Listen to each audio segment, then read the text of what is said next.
아침 우리 함께 보실 말씀은 사무엘하 19장 1절에서 8절까지 말씀입니다. 사무엘하 19장 1절에서 8절까지 말씀입니다. 함께 읽도록 하겠습니다. 제가 먼저 읽도록 하겠습니다. 어떤 사람이 요압에게 아뢰되 왕이 압살롬을 위하여 울며 슬퍼하시나이다 하니 왕이 그 아들을 위하여 슬퍼한다 함이 그날 백성들에게 들리매 그날의 승리가 모든 백성에게 슬픔이 된지라. 그날의 백성들이 싸움에 쫓겨 부끄러워 도망함같이 가만히 성읍으로 들어가니라.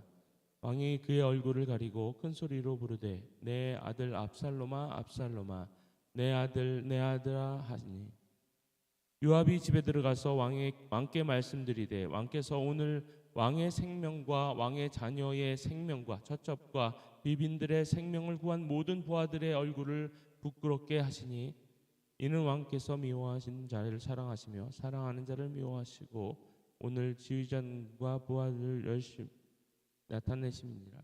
오늘 내가 깨달으니 만일 압살롬이 살고 오늘 우리가 다 죽었더라면 왕이 마땅히 여기실 뻔하였나이다. 이제 곧 일어나 나아가 왕의 부하들의 마음을 위로하여 말씀하옵소서. 내가 여호와를 두고 맹세하옵나니 왕이 만일 나가지 아니하시면 오늘 밤에 한 사람도 왕과 함께 머물지 아니할지라. 그러면 그 화가 왕이 젊었을 때부터 지금까지 당하신 모든 화보다 더 심하리이다 하니 함께 읽겠습니다. 왕이 일어나 성문에 앉음에 어떤 사람이 모든 백성에게 말하되 왕이 문화에 앉아 계신다 하니 모든 백성이 왕 앞으로 나오니라. 이스라엘은 이미 각기 장막으로 도망하였더라.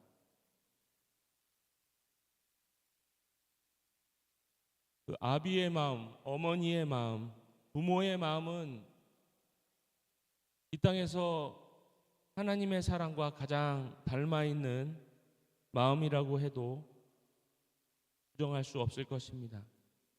자녀들을 위해서 아무리 좋은 것을 해주어도 충분하다고 느끼지 않는 것이 아마 부모의 마음이 아닐까 생각합니다.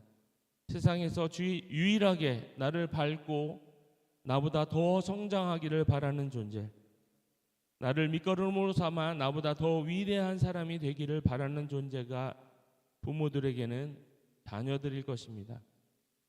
자녀가 아프면 대신 아팠으면 하는 것이 부모의 마음이고, 차라리 내가 아픈 건 참아도 자녀가 아픈 것을 보는 것은 견디기 힘든 것이 부모의 마음이 아닌가 싶습니다. 자식이 아무리 죽어 마땅한 죄를 저질렀다 할지라도 자기 자식이 죽어 마땅하다고 생각하는 부모는 아마 없을 것입니다. 오늘 다윗이 그 아픔의 정점에 서 있습니다. 다윗은 권력 투정의 그 소용돌이 속에서 범죄한 아들의 목숨을 건지지 못하였습니다. 이유야 어찌 되었든 간에 결국 자신의 칼로 자기 자식을 죽인 아비가 되었습니다. 자식을 잃은 아픔만으로도 감당하기 어려울 건데 자신의 칼에 죽어간 자신을 생각하면서 제정신을 차릴 수 있는 부모가 어디에 있을까요? 다윗 왕은 범죄한 자식을 위해서 아무것도 할 수 있는 것이 없었습니다. 본인이 이스라엘에서 가장 높은 왕이었음에도 불구하고 자신의 부하의 칼들이 아들의 심장을 꿰뚫고 아들의 숨통을 끊는 것을 막을 수 없었던 무너지는 아버지의 마음이 본문에는 잘 드러나고 있습니다. 성도 여러분, 다윗이 죄에 빠진 아들을 구하지 못한 가장 결정적인 이유가 무엇이라고 생각하십니까? 그것은 본인 또한 죄 아래에 있었기 때문입니다.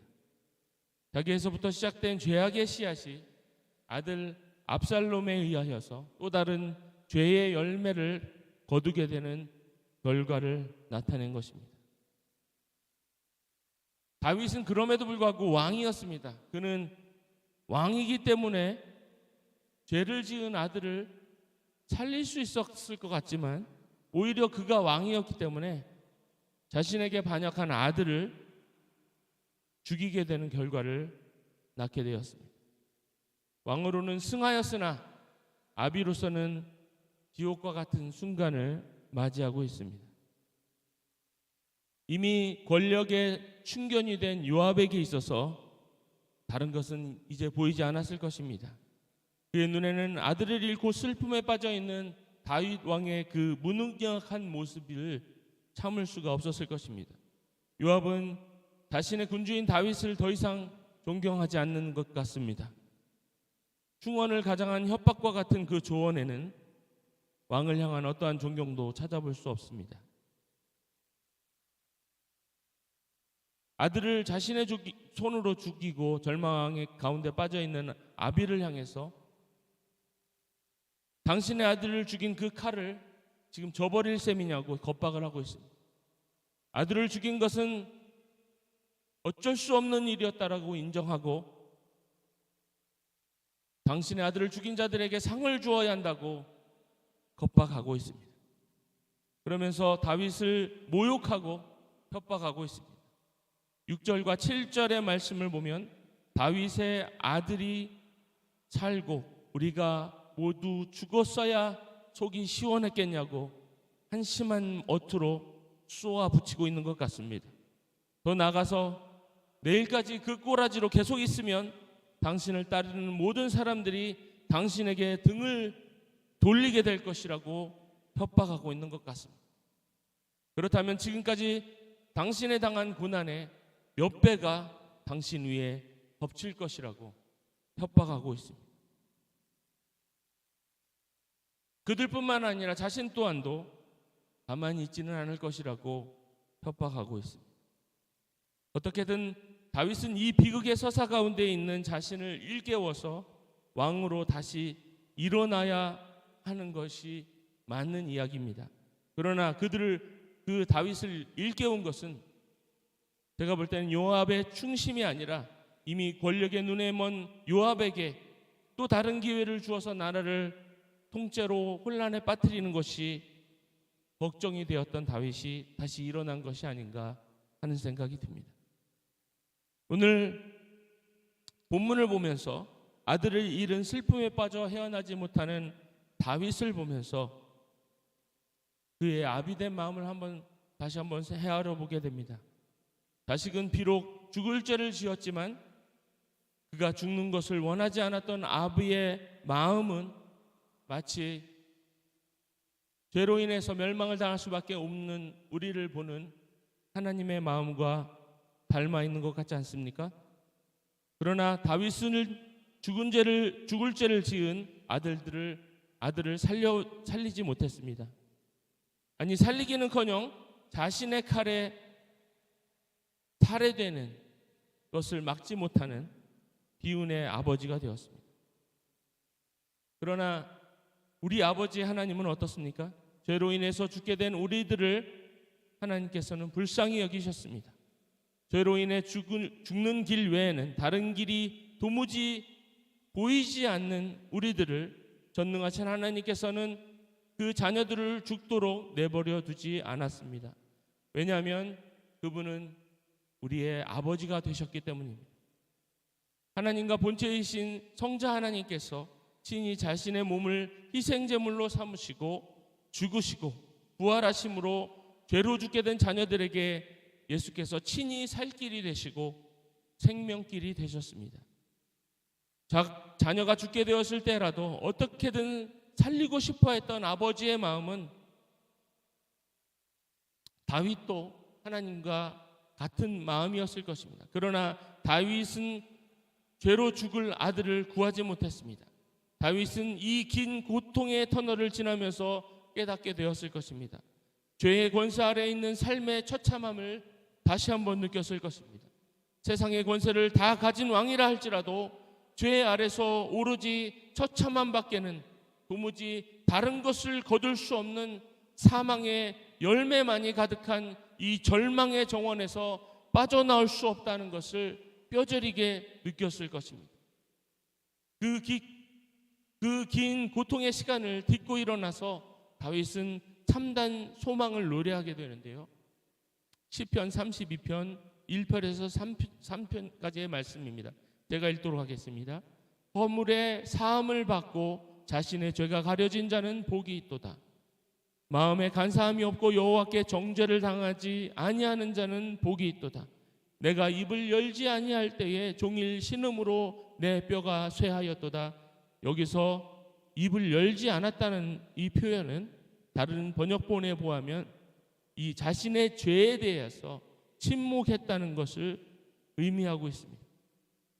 죄로 인한 그 긴 고통의 시간을 지나고 나서 다윗이 깨달은 것은 참된 복은 허물을 사함을 받고 자신의 죄가 가려지는 것이라고 고백하고 있습니다.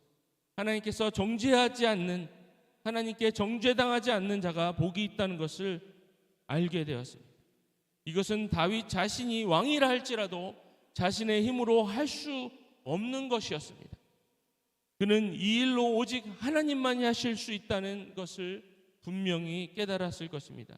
사랑하는 성도 여러분, 우리가 아무리 부모라 할지라도 우리의 자녀들의 죄 대신에 우리가 그 죄를 짊어질 수는 없습니다.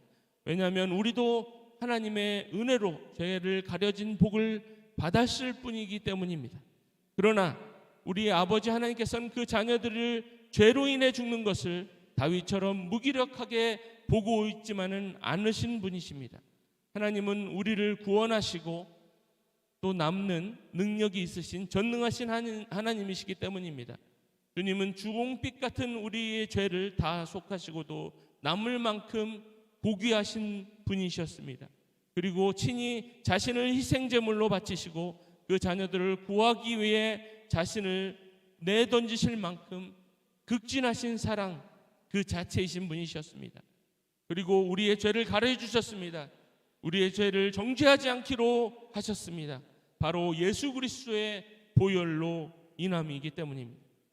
더 나아가 죄를 속하여 죄를 가려주시는 것에 만족하시지 않으시고 친히 우리 안에 계셔서 영원한 하나님 앞에 설 때까지 우리를 인도하시기로 작정하신 하나님이십니다. 죄에 빠진 자녀들을 그대로 보실 수 없으시고 그들을 위해서, 우리를 위하여서 대책을 마련하시고 우리의 구원을 완성하시기까지 포기하시지 않는 분이 바로 우리 아버지이신 예수 하나님이셨습니다. 그리고 오늘 우리에게는 산소망이 되셔서 아직도 여전히 연약하고 죄로 넘어지고 다시 못 일어날 것 같은 절망이 우리를 엄습할지라도 우리에게 이미 이루신 구원을 보여주셔서 끝까지 포기하지 않고 다시 일어나도록, 끝까지 달려가도록 우리의 소망과 능력이 되셨습니다. 사랑하는 성도 여러분, 포기하지 마시기 바랍니다. 자녀들을 구하시려는 하나님의 열심이 오늘도 우리를 붙잡고 계십니다. 어떠한 절망도, 어떠한 연약함도, 질병도, 하늘의 권세나 땅의 권세도 이 소망으로부터 우리를 끊어낼 수 없다는 것을 믿으시길 바랍니다. 우리 아버지의 사랑은 실패하지 않으십니다. 함께 기도하겠습니다.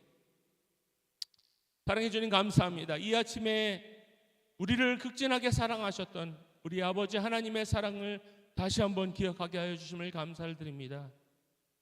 우리가 아무리 세상 가운데 권세가 있고 부가 있다 할지라도 우리의 죄로 인하여서 우리 자신뿐만 아니라 우리 자녀들까지도 우리가 구원할 수 없었던 다윗의 그 처참함을 이 아침에 다시 한번 묵상합니다.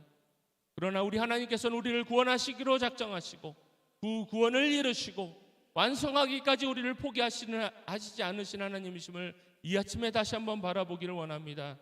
주님께서 포기하시지 않았던 것처럼 우리도 포기하지 않고 주님께서 우리 가운데 이루실 그 구원의 완성점을 향하여서 끊임없이 달려가는 주의 자녀들 될 수 있도록 축복하여 주옵소서. 감사드리며 예수님의 이름으로 기도드렸습니다. 아멘.